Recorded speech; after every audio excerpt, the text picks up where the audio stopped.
Everyone loves a villainous Dark Lord, but not the one we'll be writing today. Carrying on with our trend of madness, today we're going to discuss how to write the worst possible Dark Lord. There are so many great examples of this archetype. There's Sauron, Darth Vader, even Dracula in all his forms.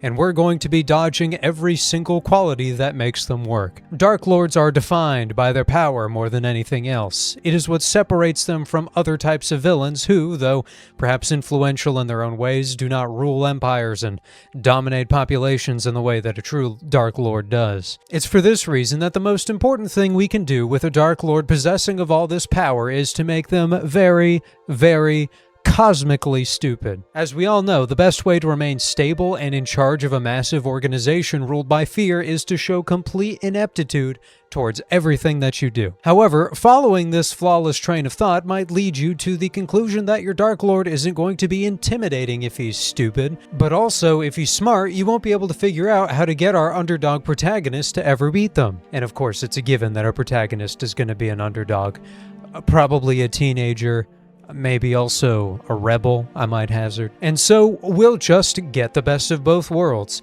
Our Dark Lord will be a genius, 300 IQ, multiple PhD kind of genius. We, the writer, may not be that or have those things, but if we write a character that we tell the audience is smart, then they might think we're smart too, and that's a win. It's even better if we emphasize his genius almost every single time that he's mentioned. But he'll be a genius all right, except for when he interacts with anything to do with our protagonist. Whether we're talking about the mighty protagonist Von Generic or Bartholomew the Bold, Slayer of Dragons and all my detractors online from the previous video, either of them will have this uncanny superpower that makes it such that whenever they're in the Dark Lord's clutches, they always find a way to escape with a quip and a grin, and no injuries whatsoever, even if other quote-unquote important characters die in the process. We might give this superpower a name, or maybe make it a magic item.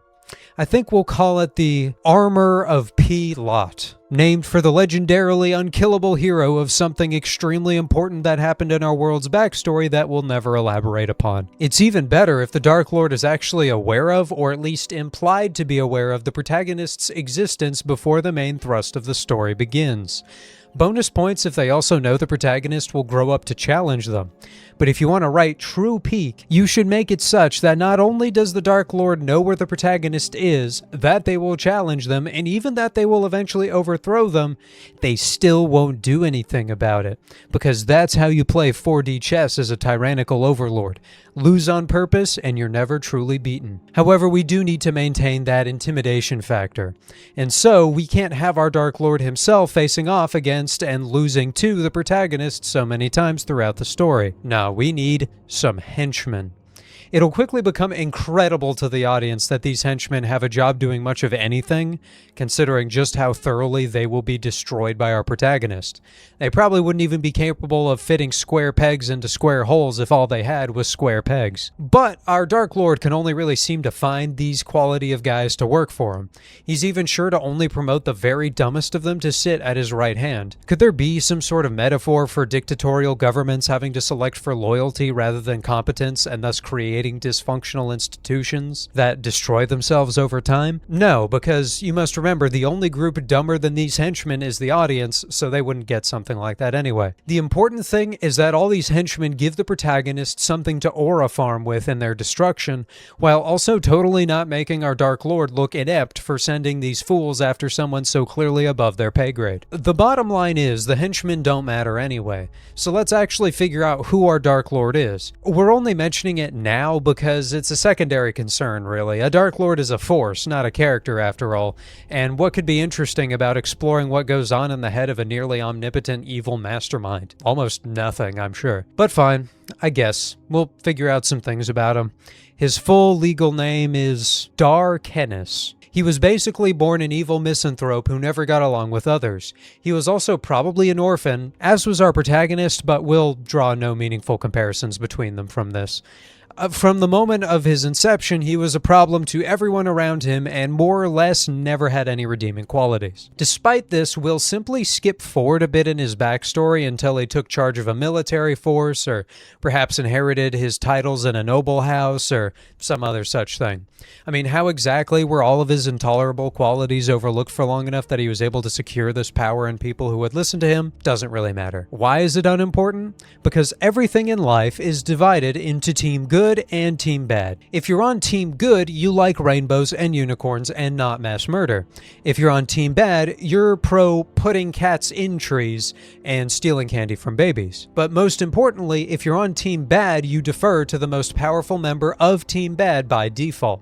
It's not like you'd have ambitions of your own, or that the fundamental selfishness and greed that tends to define evil characters would actually not be conducive to a stable system full of loyal underlings. In fact, any exploration whatsoever into how Dark Hennis's evil empire actually works would be essentially pointless. They're evil and bad, and that's really all there needs to be to it. We understand that they'll fall apart and lose because they're evil.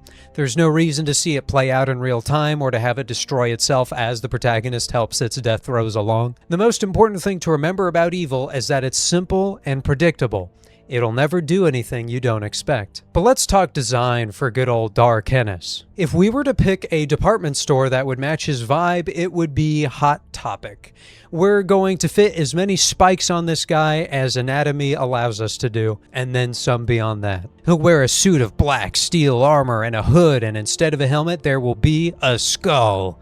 And all of the spikes are skull-shaped.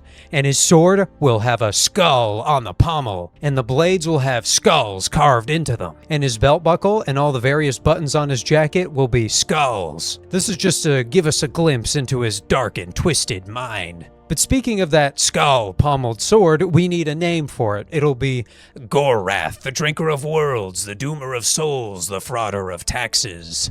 He called it a business expense on his tax returns this last year, even though he didn't buy it, but instead stole it because he's evil. It's very important to give all the other pieces of his equipment similar names, but also to never explain what they actually are.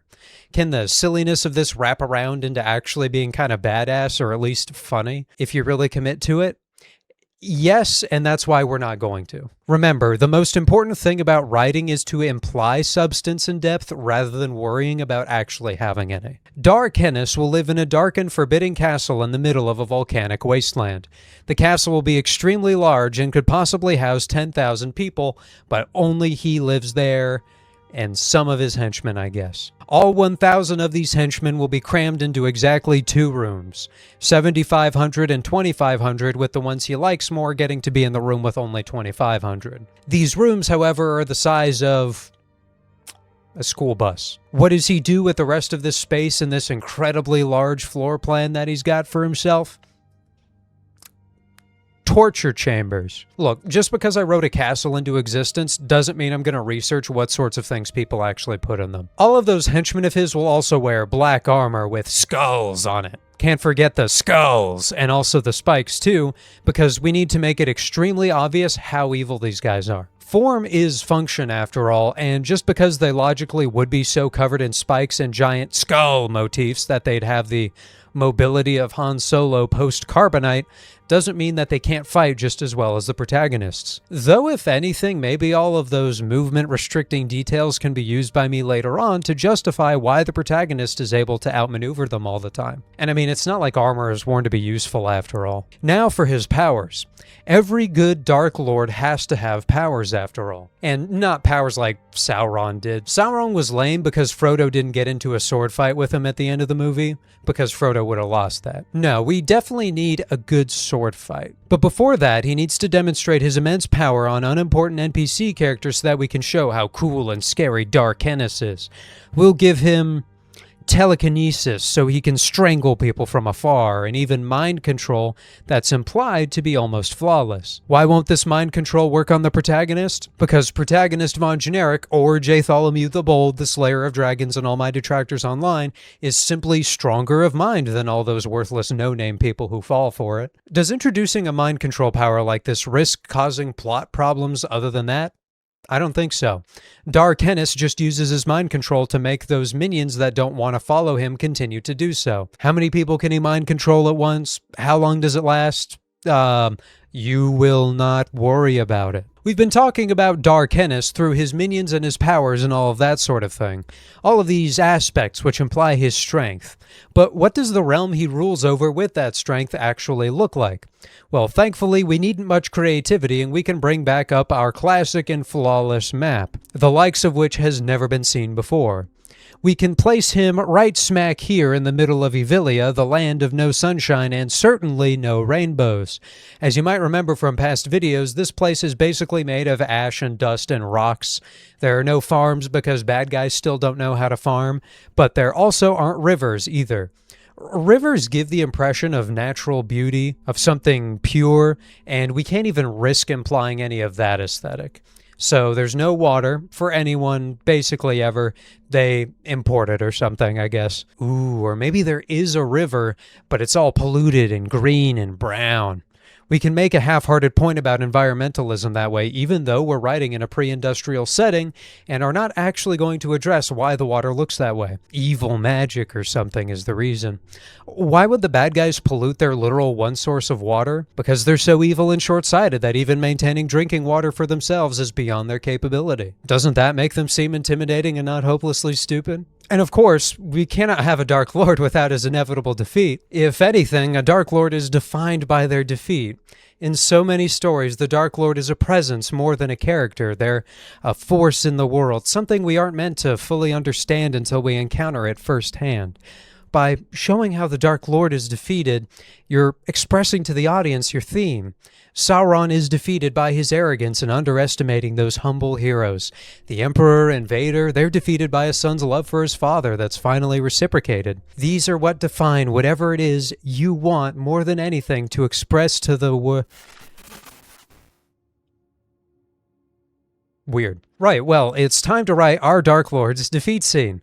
Naturally, by this time, our hero, protagonist Von Generic, or maybe Jaytholomew, will be marching up to the evil castle of grimly dark, darkly grim, grim darkness, with his whole squad in tow. With the final fight approaching, we have to choose one of a few options, as there are only a couple ways a Dark Lord can be defeated. The first of those is, of course, through the power of friendship. Our protagonist and his allies will stand together to face down the Dark Lord and beat him as a team. Is it because of their simple numerical advantage? Of course not. Is it because, throughout their trials and tribulations, they finally learned how to work together to serve one end, to complement one another's strengths and compensate for their weaknesses? Of course not. Is it even because one or more of these friends is willing to lay down their life for these people they've traveled with for so long, if they'd cut their own life short just so that those of the people they care about might go on? No, we can't kill any important characters. You're not meant to feel things at the conclusion of a story. No, if we do the power of friendship, it's because there's a literal power of friendship, a magical one. They all touch pinky fingers and generate the energy equivalent to an atomic bomb and blow up Dark Lord Dark-Hennis, alongside all his cronies and the castle. Not only does this give us an excellent finish, but also has only positive implications. Oh, what about all the other times a group of friends or a family were defeated by the Dark Lord or otherwise could not overcome whatever dangers faced them? Well, their bond simply wasn't strong enough. Certainly not stronger than the bond of my 5-man band who've known each other for like a month and 3/5 of which have only spoken a single-digit number of lines. But if we're not feeling that, there's always the option of making Dark-Hennis secretly our protagonist's father. But unfortunately, we've made both protagonist and Jaytholomew have dead parents, because that's basically a requirement for writing a hero, so that's unlikely. Perhaps they need to destroy a valuable MacGuffin. The floor bucks, a series of dollar bills scattered conveniently around the kingdom. When collected, they can be torn in half to destroy a portion of Dark-Hennis's soul. Why would he leave these laying around rather than doing literally everything in his power to keep them on his person at all times? Or better yet, hiding them in such a place that they could never be found? I don't know, he forgot about them, and it's not like with his boundless resources, his expansive territory, nor his countless minions, that he could do anything to gather them up anyway, even if he did remember they existed. And why does he have these weaknesses in the first place? So instead, I think the initial impression was right. We have to have it come down to a sword fight. It'll really send home our theme. Only the strongest win fights, and the weak lose them. It might fly over some people's heads, but the intellectuals and the critics will get what I'm going for. In the first moments of the sword fight, all the heroes except for our protagonist will be knocked aside and be down for the count for the remainder of their encounter. Does that make their inclusion and all their character growth? That's a thing that's actually been happening. Was for almost nothing? Not at all. They've added tension to the end here. And so they clash for minutes or maybe hours. But eventually our protagonist will get the better of him. He'll then deliver a one-liner. "Black's not my color," he'll say, and then cut off the Dark Lord's head, spilling his blood all over the place. Or maybe in the movie adaptation, we can make it a more PG-13 friendly kick down into a bottomless pit. That way we can ensure the lower age rating to make sure we get more tickets sold, as well as leaving room for a sequel, of which there will be 11, of course. I don't really know what those will look like yet, but that doesn't really matter. It's not like you ever really need a long-term plan for these sorts of things. But there, I think we've covered how to make the best, worst Dark Lord possible and learn some things in the process. Anyway, if this sounds like a place you want to be, we have a Discord if you want to hang out with my editor and I, and a Patreon if you're crazy enough to want it, where we post all our videos early. As we close out, I'd like to thank those patrons of ours: Shadowrunner, Sonny, Isaac Parrott, Raymond, Don, Sadako, Cavalier, Sazabi, Shieldmaid Fenya, and Michelle of the Knights of the Inner Circle, Vian and Jody on Void Our Knights, and Greer, TOW, Craig, Victoria, Lauren, Noah, and Saint Sir Nicholas, our loyal squires. And remember, a good Dark Lord's always watching, even if you don't always see him.